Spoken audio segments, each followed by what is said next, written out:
Welcome to a ultimate fall book video.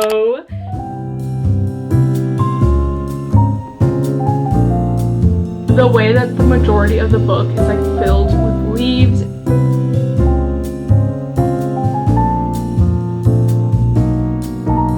I love these pumpkins on my bookshelf, you guys. Today I have a few exciting things planned. I have a book unboxing of a book that I have already read but absolutely loved that I want to share with you guys. I also want to decorate my bookshelf. I cannot believe that it is already mid-October and I have not decorated my apartment. I haven't decorated my bookshelves. I do have leaves and a pillow pumpkin in my living room, but that's it. And the last thing that I want to do is read at a cafe. I have been wanting to go to this cafe that I think is relatively new, or at least I've never heard of it, but I know there's a bookshelf in that cafe and there's like yummy food and drinks that you can have there. And I am so excited to go and explore that place. Enough talking. The first thing that I want to do is decorate these bookshelves, so let's get to it.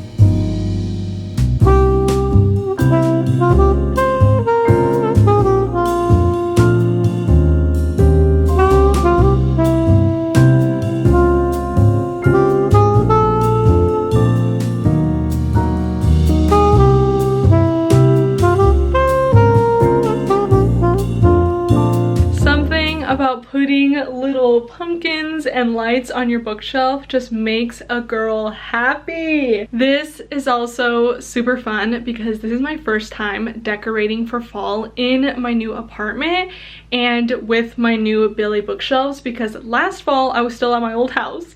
We are coming up to a year very soon, actually like 2-3 weeks soon. I cannot believe it. I love these pumpkins on my bookshelf, you guys. Just seeing this makes me so happy.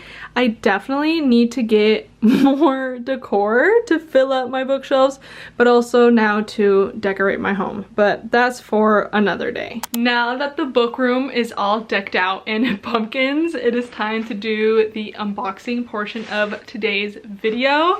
I am very excited to have this book in my hands, even though I have already read it. I first received the ARC from NetGalley and I loved it so much that I was like, I really want to get the physical copy in my hands, especially because it is so fall coded, and dare I say, I feel like it is the fall book of the season this year. I feel like last year it was the Pumpkin Spice Cafe, and I feel like this year it's this book. I feel like you may already know what book I'm talking about just from that description. But anyway, now it's time to unbox. Oh, she's thick. How did I not know that by reading it? Oh, she's snug in there. Because I read it on my Kindle, I received the e-ARC from NetGalley. I did not know that it was this big. The book is If It Makes You Happy by Julie Olivia. You guys, this cover, look at how adorable it is. Like, come on, I could not help myself but get the physical copy in my hands because it's so stinking cute. The way that the majority of the book is like filled with leaves and orange. Wait, I did not realize there's a little version of the cover on here. And then the back, there's a little bit of the town in the back. How cute. I had some pretty high expectations on this book because people were rating this like 5 stars or just like one of their favorite fall reads. Now, I didn't rate it 5 stars, but I did rate it like a 4.75, so very close. And honestly, I don't know what would have made this book a 5-star because I did really enjoy it, but it didn't have that necessary like spark that 5-star reads give me. There is so many lovely tropes in this book, and I feel like a book can have tropes that we know and love, but still fumble with the writing and the book itself. I feel like when you hear a lot of tropes that you love, there's a good chance that they're not going to execute well.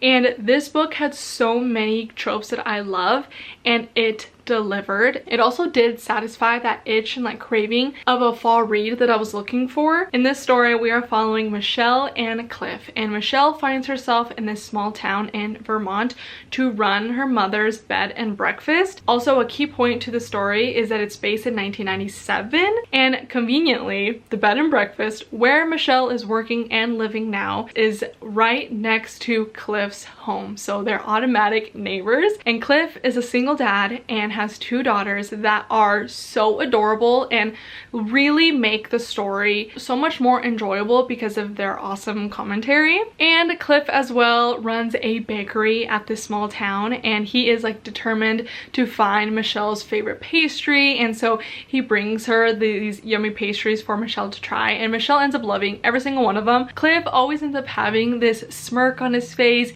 Guys, my cat is literally right in front of me looking up at me. I need to take a picture.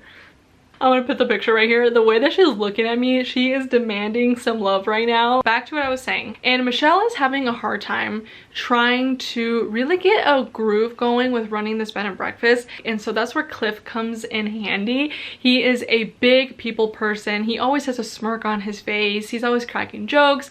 He's someone that's very lovable, and Michelle is a little more reserved. And so Cliff conveniently is giving her tips and tricks on how to run this bed and breakfast, and it's so stinking cute. The book is also considered a slow burn, which I loved because I read a book recently that was insta-lovey and I really didn't enjoy it. And so having a book that's quite literally the opposite of that, where it's close to 500 pages and it's a little bit more of a gradual lead up to the relationship. One thing that I really liked about this book as well is that it's broken up in months. There's still chapters throughout the entire book, of course, but the first part starts in September, and then it goes to September, October, November, December, and then it ends in January. And I feel like it did such a good job giving you those cozy vibes in each month, and how they're like similar to one another but still so different in their own ways as well. Like September still has that sunshine, and then it goes to October where it's Halloween.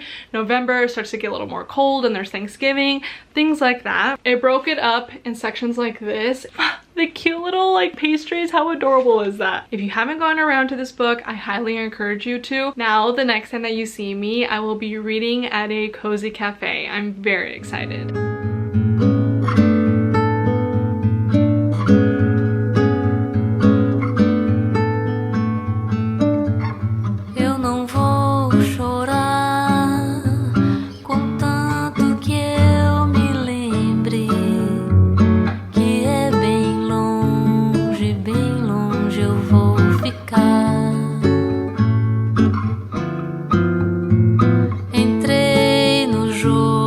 Pra perder